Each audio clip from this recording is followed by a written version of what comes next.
الحمد لله رب العالمين والصلاة والسلام على سيد المرسلين وعلى آله وصحبه أجمعين أما بعد فأعوذ بالله من الشيطان الرجيم بسم الله الرحمن الرحيم وَلَقَدْ فَتَنَّا قَبْلَهُمْ قَوْمَ فِرْعَوْنَ وَجَاءَهُمْ رَسُولٌ كَرِيمٌ أَنْ أَدُّوا إِلَيَّ عِبَادَ اللَّهِ إِنِّي لَكُمْ رَسُولٌ أَمِينٌ وَأَلَّا تَعْلُوا عَلَى اللَّهِ إِنِّي آتِيكُمْ بِسُلْطَانٍ مُبِينٍ وَإِنِّي عُذْتُ بِرَبِّي وَرَبِّكُمْ أَنْ تَرْجُمُونِ وَإِنْ لَمْ تُؤْمِنُوا لِي فَاعْتَزِلُونِ صدق اللہ العظیم وصدق رسولہ النبی الکریم ونحن علی ذالک من الشاہدین والشاکرین والحمد للہ رب العالمین اللہم صلی علی محمد النبی الامی وعلی آلہ وصحبہ وبارک وسلم۔ محترم بزرگوں اور دوستو، عزیز بھائیو، الحمدللہ میں نے آپ حضرات کے سامنے سورۃ دخان کی چند آیات کریمہ تلاوت کی ہے۔ اللہ رب العالمین نے ان آیات کریمہ میں حضرت موسیٰ علیہ السلام اور اس کی قوم کا واقعہ بیان فرمایا ہے۔ اللہ تعالیٰ نے ارشاد فرمایا ہے وَلَقَدْ فَتَنَّا قَبْلَهُمْ قَوْمَ فِرْعَوْنَ وَجَاءَهُمْ رَسُولٌ كَرِيمٌ، اور یقیناً ہم نے ان سے پہلے قوم فرعون کو آزمایا۔ وجاءہم رسول کریم، اور ان کے پاس ایک معزز رسول تشریف لایا۔ مشرکین مکہ سے پہلے، کفار مکہ سے پہلے ہم نے قوم فرعون کو آزمایا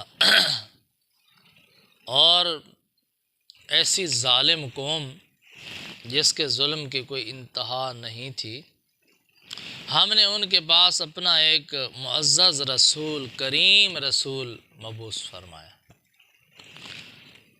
ہر نبی کریم ہوتا ہے، بہت کرم والا ہوتا ہے، بہت ہمدرد ہوتا ہے، خیر خواہ ہوتا ہے۔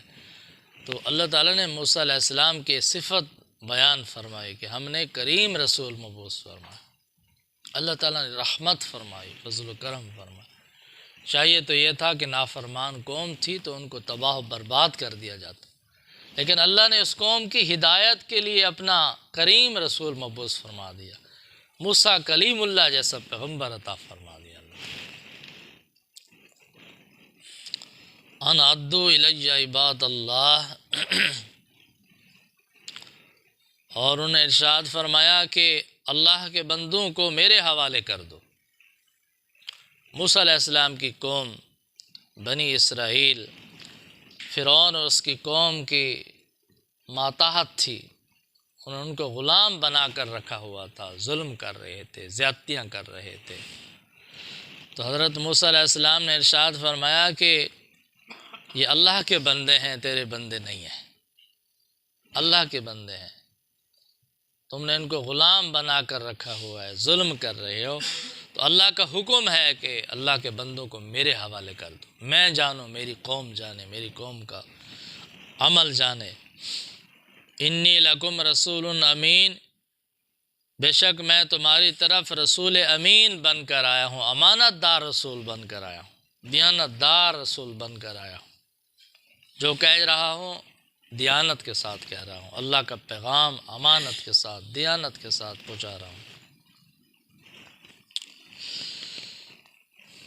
اور جب حضرت موسیٰ علیہ السلام نے ان کو دعوت دی تو فرعون اس کی قوم غصے میں آ گئے اور الٹا حضرت موسیٰ علیہ السلام کو قتل کی دھمکیاں دینے لگے۔ اللہ نے کریم رسول مبعوث فرمایا، ان کا جواب انہوں نے یہ دیا کہ الٹا قتل کی دھمکیاں دینے لگے ان کو۔ تو حضرت موسیٰ علیہ السلام نے ارشاد فرمایا کہ وَأَلَّا تَعْلُوا عَلَى اللَّهِ، اللہ کے سامنے اکڑ نہ دکھاؤ، اللہ کے سامنے تکبر نہ دکھاؤ، آکڑ نہ دکھاؤ، اللہ کے سامنے سرکشی نہ کرو، بغاوت نہ کرو۔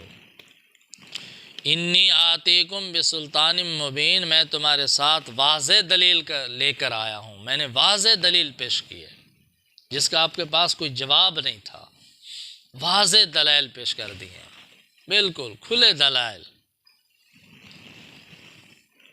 وَإِنِّي عُذْتُ بِرَبِّي وَرَبِّكُمْ أَن تَرْجُمُونِ، اور اس بات سے میں پناہ مانگتا ہوں اپنے رب کی اور تمہارے رب کی۔ اللہ میرا بھی رب ہے، تمہارا بھی رب ہے، ساری کائنات کا رب ہے، میں اس ذات کی پناہ مانگتا ہوں جو میرا بھی رب ہے، تمہارا بھی رب ہے۔ ان ترجمون، اس بات سے کہ تم مجھے سنسار کر دو، مجھے سنسار کرنا چاہتے ہو، مجھے قتل کرنا چاہتے ہو، تو میں اپنے رب کی اور جو تمہارا بھی رب ہے اس رب کی پناہ مانگتا ہوں۔ میرا رب میری حفاظت فرمائے گا، میرا رب میرا دفاع فرمائے گا۔ آپ نے جو فیصلہ کر لیا ہے سنسار کرنے کا، قتل کرنے کا، آپ اس وقت تک میرا کچھ نہیں بگاڑ سکتے جب تک میرا رب میرے ساتھ ہے۔ تو پورا زور لگایا فرعون اور فرعون کی قوم نے، لیکن موسیٰ علیہ السلام کا کچھ نہیں بگاڑ سکے۔ کیوں؟ اس لیے کہ اللہ تعالیٰ کی مدد اور نصرت حضرت موسیٰ علیہ السلام کے ساتھ شامل حال تھی۔ پھر حضرت موسیٰ علیہ السلام نے یہ بھی ارشاد فرمایا وَإِن لَّمْ تُؤْمِنُوا لِي فَاعْتَزِلُونِ، کہ اگر تم میرے اوپر ایمان نہیں لاتے تو میرے سے الگ ہو جاؤ، میرا راستہ چھوڑ دو، میرا راستہ تو نہ روکو، مجھے دعوت تو دینے دو، حق کا پیغام پہنچانے دو، جس کو مقدر ہوگا اسے ہدایت مل جائے گی، لیکن اگر تم میری بات نہیں مانتے تو ان لوگوں تک مجھے پیغام پہنچانے دو جن کے مقدر میں ہدایت ہے، میرے سامنے رکاوٹ نہ ڈالو، میرا مقابلہ نہ کرو، میرے راستے میں روڑے نہ اٹکاؤ، اور مجھے اللہ کا پیغام پہنچانے دو، مجھے اللہ کا احکامات پہنچانے دو۔ حضرت موسیٰ علیہ السلام نے یہ بھی واضح فرما دیا۔ اس کے باوجود بھی جب فرعون اور اس کی قوم نہ مانے تو پھر حضرت موسیٰ علیہ السلام نے رب کے دربار میں فرعون اور اس کی قوم کی شکایت کر دی، اور یہ جو فرما رہے ہیں حضرت موسیٰ علیہ السلام کہ إِن لَّمْ تُؤْمِنُوا لِي فَاعْتَزِلُونِ، اگر تم ایمان نہیں لائے آتے تو جدا ہو جاؤ مجھ سے۔ یہ پیغمبر سے جدا ہو جانا یہ بہت بڑی سزا ہے، پیغمبر وقت کے پیغمبر سے جدا ہو جانا سمجھو کہ بس اللہ کے عذاب کو دعوت دینا، یہ سب سے بڑی بدبختی اور محرومی ہے کہ پیغمبر کہہ دے کہ اب چلے جاؤ، مجھے چھوڑ دو۔ پیغمبر تو اللہ کی رحمت ہوتے ہیں، کریم پیغمبر موسیٰ علیہ السلام، حکم ہوا ان کو کہہ دو کہ الگ ہو جاؤ مجھ سے۔ جب قوم اللہ کے پیغمبر سے الگ ہو جاتی ہے تو وہ قوم کبھی بچتی نہیں ہے، وہ ہمیشہ تباہ ہوتی ہے۔ تو اگلا حصہ انشاءاللہ کل کے درس میں بیان کیا جائے گا کہ کس طرح موسیٰ علیہ السلام نے رب کے دربار میں درخواست کی اور اللہ تعالیٰ نے کس طرح موسیٰ علیہ السلام کی مدد فرمائی۔ تو دعا ہے کہ اللہ تعالیٰ ہم سب کو ان واقعات سے نصیحت حاصل کرنے کی توفیق عطا فرمائے۔ وآخر دعوانا ان الحمد للہ رب العالمین۔